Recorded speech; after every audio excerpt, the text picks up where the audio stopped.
अच्छा रिजवान साहब, आज एक न्यूज शेयर हुई है, बिजनेस न्यूज के स्टेट बैंक ऑफ पाकिस्तान ने एक ह्यूज अमाउंट इंजेक्ट की है बैंक्स को।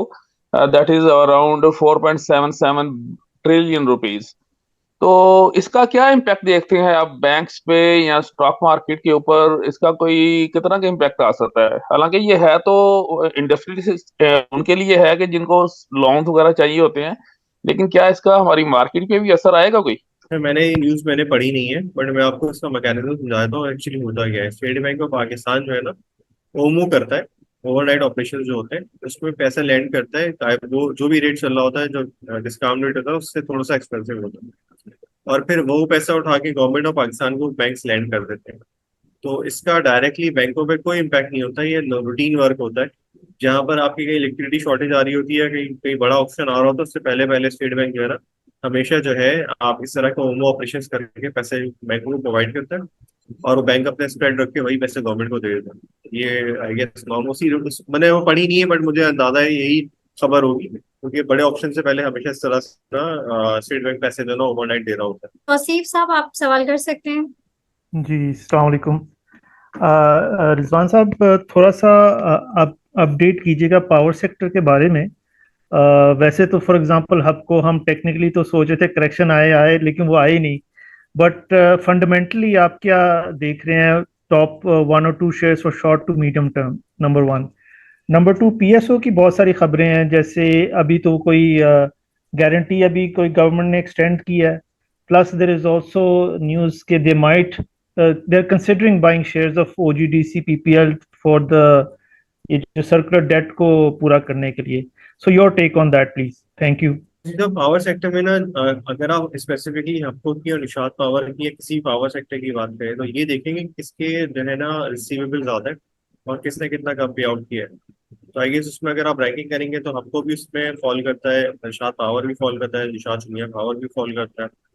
मैंने अब बाकी सारी कंपनीज में भी मेरे ख्याल से तो बेसिक कोई पाइल शायद इतना बड़ा है अब नहीं है, बट आई गेस उसमें शायद ऑल्ट्रन था, उसने पे आउट कर दिया अभी। और तो आई गेस ये पे आउट जो है, जैसे जैसे गवर्नमेंट अपने सर्कुलर डेट के अमाउंट को या कैश फ्लो को रिलीज करेगी, तो आईबीपीएस में आपको पेमेंट करेंगे। जहाँ तक करेक्शन की बात है, तो ऑब्वियसली करेक्शन आ सकती है, बट जरूरी नहीं है कि करेक्शन में हर चीज नीचे आए। मतलब ये जरूरी नहीं है कि 100 रुपए का पीएसएमसी अगर चला है और 450 का हुआ है, तो जब मार्केट 5,000 पॉइंट करेक्ट हो तो ये दोबारा 100 रुपये हो, इतना ही 250 रुपये हो, 300 रुपये हो, या करेक्ट ही ना हो। तो स्टॉक मार्केट करेक्शन को देखना चाहिए, बट आई गेस अगर किसी स्टॉक में कोई स्टोरी है, या आपको अगर थोड़ा लॉन्ग टर्म अगर आप लॉन्ग टर्म इन्वेस्टर है, तो आपको करेक्शन की बजाय आई गेस इन्वेस्टमेंट करते हुए ये देखना चाहिए कंपनी के आगे 4 साल, साल के अंदर या साल के अंदर 2 साल के अंदर प्रोस्पेक्ट कैसे हैं और उसके पे आउट कैसे होंगे। जहाँ तक पीएसओ की बात है, गवर्नमेंट ने बैंक गारंटी जो अनाउंस की है, गारंटी अनाउंस की, उसकी वजह ये होती है कि जब पीएसओ के पास बैंक हाथ खड़े कर देते हैं कि भाई हम आपको पैसे नहीं दे रहे, आपकी लाइनें चौक हो गई हैं, तो उस सूरत में उस सूरत में क्योंकि आपको और मुझे तो पेट्रोल चाहिए, तो उस सूरत में जो है गवर्नमेंट जो है ना सिचुएशन में जंप इन करती है और अपनी गारंटी को जो है के थ्रू जो है ना इनकी जो एलसी होती है उसको क्लियर कराती है। तो एक अच्छी सिचुएशन नहीं है, अलार्मिंग सिचुएशन होती है। और दूसरी चीज आपने कहा कि ओजीडीसी पीपीएल के अगर ओजी और पीपीएल के शेयर देते हैं, तो I think this is a good good sign, क्योंकि ओजी और पीपीएल आने वाले दिनों में जो है ज्यादा अच्छा पे आउट कर सकते हैं। मैंने सुना था कोई पुराने जो गवर्नमेंट होल्डिंग पावर प्लांट्स है ना, उनके कुछ शेयर वगैरह, नंदीपुर, इस तरह के कुछ शेयर वगैरह की बातें हो रही थी। अब इसमें कोई भी क्लैरिटी नहीं है, बट ये सिर्फ बातें ही हैं। इस तरह से जो ना उनको अगेंस्ट जो उनके आउटस्टैंडिंग ड्यूज है उसको जो है, या मार्कअप पेमेंट के अगेंस्ट उनको ये शेयर इशू कर दिए जाए। अगर ओजी पीपल के शेयर होंगे और उसमें कोई लॉक इन पीरियड नहीं होता, तो फिर गवर्नमेंट तो फिर हो सकता है कि पीएसओ जो है एक सर्टेन पीरियड के बाद जो है, जब वो लॉक इन पीरियड गुजारने के बाद मार्केट में बेच के अपने पैसे खुले करा ले, तो ये शायद ओजी पीपल की केस शेयर शायद इतनी बुरी चीज नहीं होगी फॉर पीएसओ। और ये थोड़ी सी बुरी होगी फॉर मार्केट, क्योंकि अगर आपके पास ऐसे शेयर आते हैं जिसमें कोई फ्रीज का पोर्शन नहीं है और सर्टेन पीरियड के बाद वो अनलॉक हो सकते हैं, तो उसकी वजह से मार्केट में एक अच्छी सप्लाई आ सकती है ओजी और पीपीएल के अंदर। जी, यहाँ पे नेक्स्ट वकास, आप अपना क्वेश्चन कर सकते हैं। जी अस्सलाम वालेकुम सर, मोहम्मद वकास है। सर वालेकुम मुझे सलाम। पीएसएमसी के बारे में पूछना था, ऑटोमोबाइल इंडस्ट्री में, कि इसका क्या है। एक तो इसके बारे में कहा जा रहा है कि ये इसने डीलिस्ट होने के लिए भी कहा है, तो इसका अभी 460 पे जा रहा है। तो ये मजीद आगे इसके ऊपर जाने के चांसेस हैं, या फिर ये स्टॉप करेगा? क्या इसके हालात हो सकते हैं? Sir thank you very much. विकास भाई, एक्चुअली अपनी इनिशियल असेसमेंट के हिसाब से तो पीएसएमसी जो है आई गेस 500-800 बनता था, बट इसकी जो लैंड की जो वैल्यू है ना, तो 250 एकड़ है। उसकी उस इलाके में वैल्यू, मुख्तलिफ वैल्यूएटर्स डिफरेंट वैल्यू कोट करते हैं। अगर उस लैंड की जो है वैल्यू के हिसाब से देखा जाए तो शायद इसकी प्राइस लोग जो बाजार में बात करें 1,000 रुपए से लेकर 2,500 रुपए तक की बात करें। तो अगर इतनी ह्यूज प्राइस की आने वाली तो इसमें जूस अभी भी बाकी है, मेरे ख्याल से डबल ट्रिपल हो सकता है यहाँ से। अब ये देखें कि कंपनी इस चीज को एक्सेप्ट करती है नहीं करती। दूसरा ये है कि कभी कभी जो है ना, जो गवर्नमेंट जब प्लान लगाते हुए आपको जो लैंड देती है ना, तो वो लैंड नॉर्मली ट्रांसफरेबल नहीं होती है या फॉर सेल नहीं होती है।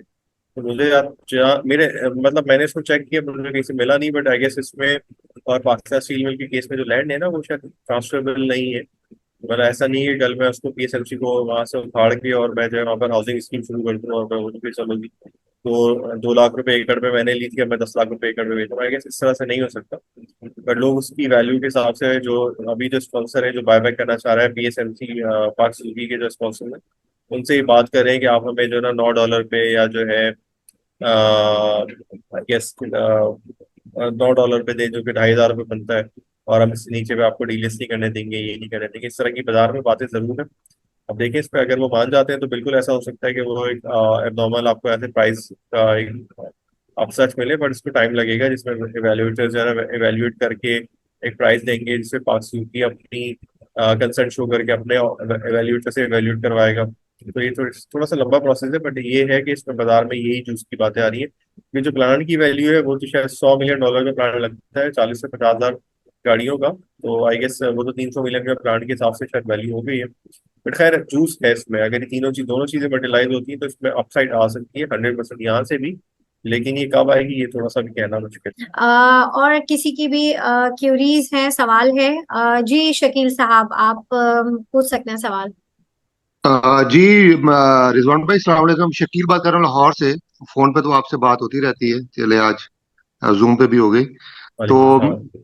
आ, मैं बस आपसे ये चेक करना चाहता था, गोइंग फॉरवर्ड अगर आप अपने टॉपिक्स कुछ अगर एडवाइस करें, रिकमेंडेशन के आगे किन शेयर में रहा जाए या ट्रेड किया जाए। और स्पेशली सीमेंट सेक्टर में काफी सीमेंट कंपनी तो चल गई हैं। मेपल लीफ सीमेंट अभी तक वहां के वहां है, तो उसकी कोई खास वजह है कोई, ये एक्यूमुलेट किया जाए डिप्स पे?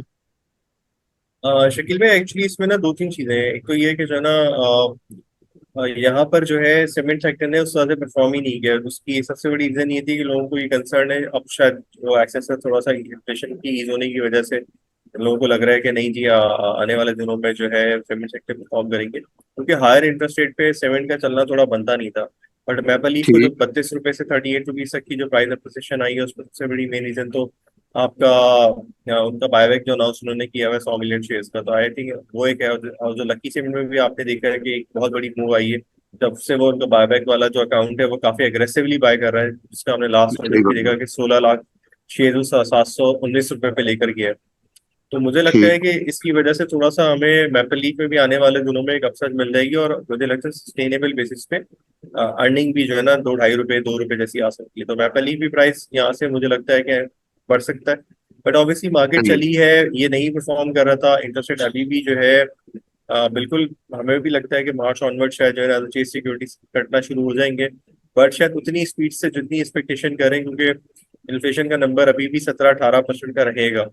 कहीं सही। ऑयल ऑयल बहुत तेजी से गिर जाता है, $30-40 आ जाता है, तो शायद जो है ये एक्सपेक्टेशन होती है कि इन्फ्लेशन का नंबर बहुत तेजी से डिप करेगा। बट ऑयल स्लोली डिप कर रहा है, उसके जो है ना सामने जो है डॉलर आपका बढ़ना शुरू हो गया है। और वो थोड़ा सा अलार्मिंग सिचुएशन है कि अगर ऑयल कहीं दोबारा से यहाँ से रिबाउंड कर गया तो फिर थोड़ा सा जो है ना ये केस थोड़ा खराब हो सकता है। तो इसलिए आपके पास सीमेंट होना चाहिए, आई गेस मैपल लीफ भी होना चाहिए, और यहाँ से अगर कहीं करेक्शन आती है तो मैपल लीफ, पाइनियर जो हमारी टॉपिक भी हैं, और आई गेस चिराट है। चिराट तो खैर बढ़ गया है, but I guess pioneer, maple leaf और थोड़ा सही सा है। लकी सीमेंट, इनमें जाया जा सकता है, क्योंकि एज अ कॉन्ग्लोमरेट लकी के अर्निंग भी बहुत ज्यादा सॉलिड है। तो अगर कहीं सही। करेक्शन आई, क्योंकि ऑलरेडी वैसे तो खैर मेरे ख्याल से लकी भी कोई 5, 5.5, 6 के मल्टीपल पर आ चुका है। बट ये है कि करेक्शन आती तो सही। इनको देखा जा सकता है। बाकी टॉपिक की आपने जो बात कही शकील भाई, उसमें जो है अगर आप basically pure oil and gas पे बेट करते हैं कि आज ही यहाँ से जो है ऑयल एंड गैस के रिफॉर्म्स हो जाएंगे तो ये तकरीबन समझ लें कि 40-45 रुपए की ओजीडीसी की अर्निंग थी, और वो सर्कुलर रेट ये 45% का पे आउट करता था।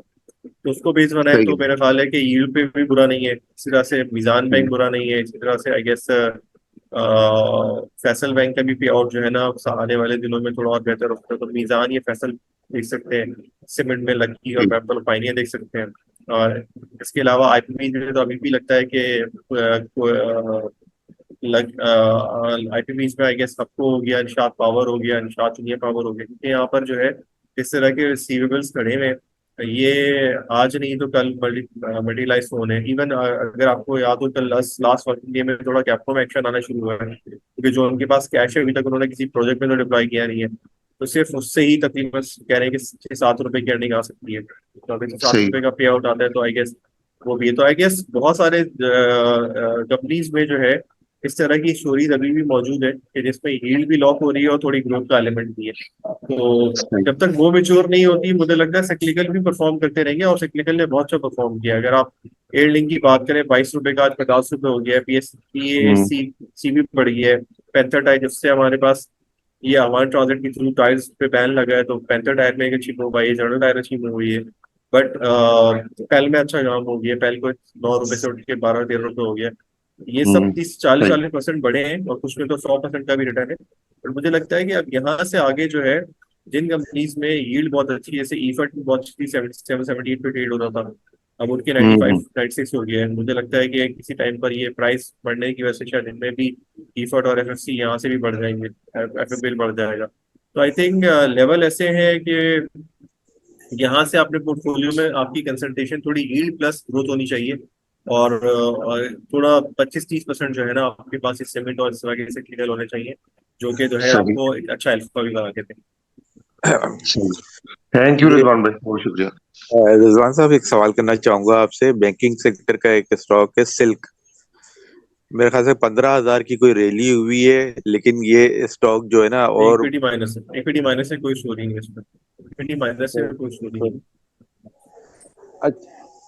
अच्छा ये इसका मेन रीजन है। अच्छा दूसरा ये है कि मिचेस की ईपीएस देखा अभी भी माइनस में ही है ना, है। लेकिन इस स्टॉक ने रैली कर ली, ये कोई 67 से अब किसने? 147 का हो गया। कौन सा तो है? ये मिचेस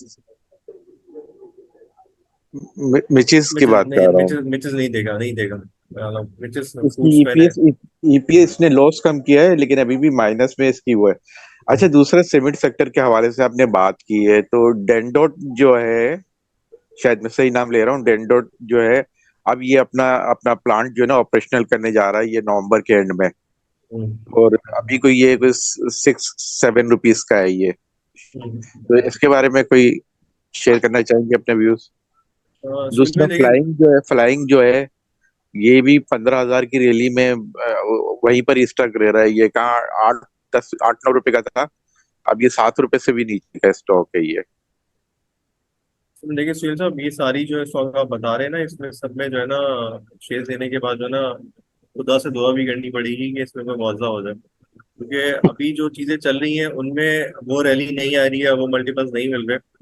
तो मतलब एप्पल लीफ अगर 8 रुपए की अर्निंग है और वो 4 के मल्टीपल पर है, तो एक डंडोट जब प्लांट स्टार्ट करेगा, फ्लाइंग जब अपना नया फ्लाइंग क्यों चला था, फ्लाइंग ने अपनी एक्सपेंशन अनाउंस की थी जो आज तक कंप्लीट नहीं हुई, आज तक किताबों में उसकी सही अवेलेबिलिटी नहीं है, और ग्रुप की जो ग्रुप एपीसीएमए का पार्ट भी नहीं है, तो उसकी वजह से जो है ना उसकी जो विजिबिलिटी है अर्निंग्स वो इतनी क्लियर नहीं है। जब सीमेंट में सारे प्लेयर्स पैसे, ठीक है इस वक्त सीमेंट में ना प्राइस अरेंजमेंट की वजह से सीमेंट परफॉर्म कर रहे हैं, और उसमें जो एफिशिएंट प्लेयर है वो ज्यादा अच्छा परफॉर्म कर रहे हैं।